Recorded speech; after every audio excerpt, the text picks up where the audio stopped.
Hello everyone, a warm welcome to everyone.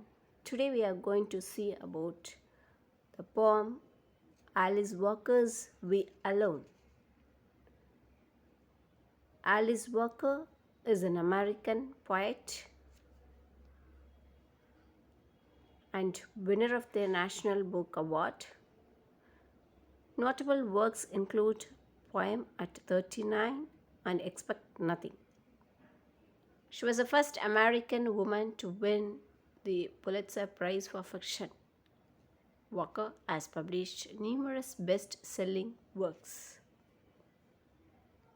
In this famous poem, We Alone, based on humanity, love, and money, Alice Walker reveals the power within each human heart and the power we have together when united in purpose.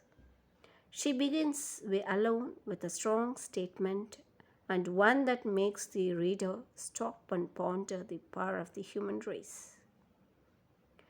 In lines from 1 to 4, we alone can devalue gold by not caring if it falls or rises in the marketplace. And next lines, wherever there is gold, there is a chain, and if your chain is gold, so much the worse for you. Here she explains it is a simple enough climb, yet it is somehow profound. It is profound because it is true, but who among us thinks of it often? The value behind gold, diamonds, and other valuable items is only there because of the ideas behind the value. The American dollar, for example, is nothing but a green piece of paper. But for the fact that humankind universally recognize it as worth something. Upon reading these first 5 lines, the reader becomes aware of the power of the human heart. The first line, We Alone, gives the reader a sense of responsibility. No one but humans can devalue gold. These lines reveals the power of care. What we care for, we value, and what we value becomes of worth because people have declared it valuable. Next lines from 5th line, the section of this We Alone reads almost like a warning. The speaker reveals that wherever there is gold, there is a chain. This chain symbolizes the chains that would bind a prisoner. For those who live for money are bound of money. They are owned by the love of money and they are slaves to the idea of making more and more. In these lines, the speaker reveals that those who have gold are chained to it and that the gold and the chain make their owner. So much the worse. This is not a new idea, but it is proclaimed in such a simple and profound tone that it touches the heart and makes the reader stop and ponder his own heart and whether or not it is changed by money. In next lines, it shows so much the worse for you.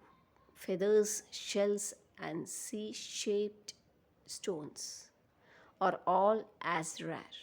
This could be our evolution to love what is plentiful as much as what is scarce. Here she explains with these 3 short and subtle lines, the speaker makes a shocking suggestion. What if people universally agreed to no longer value gold? What if people decided to value beauty and nature rather than money and power? Now, these are, of course, the musings of a philosopher, not an economist. Nevertheless, the idea strikes a chord within the human soul.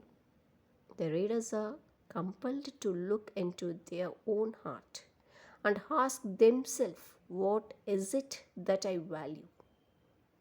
The suggestions of sea shaped stones and feathers and shells as that which humankind should value reveals the speaker's realization that true enjoyment of nature is of more value than whether a power could ever hope to be. With these lines of view alone, the speaker communicates to the reader that these musings are the possibilities if only everyone would agree to act.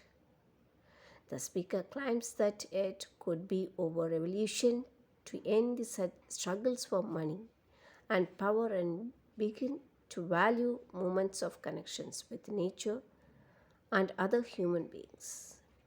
The speaker finally expresses her final thoughts on all that humankind values. She reveals that the revolution could finally happen when people would learn to love what is plentiful as much as what is scarce.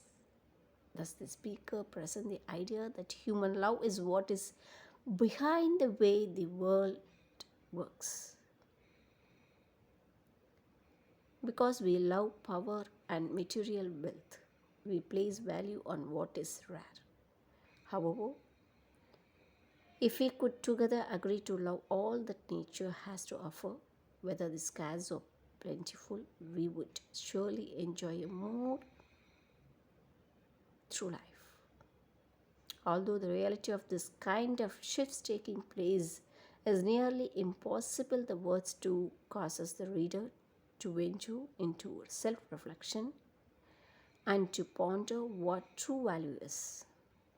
The reader is moved to question his own motives and values as they determine the course of his life. Thank you.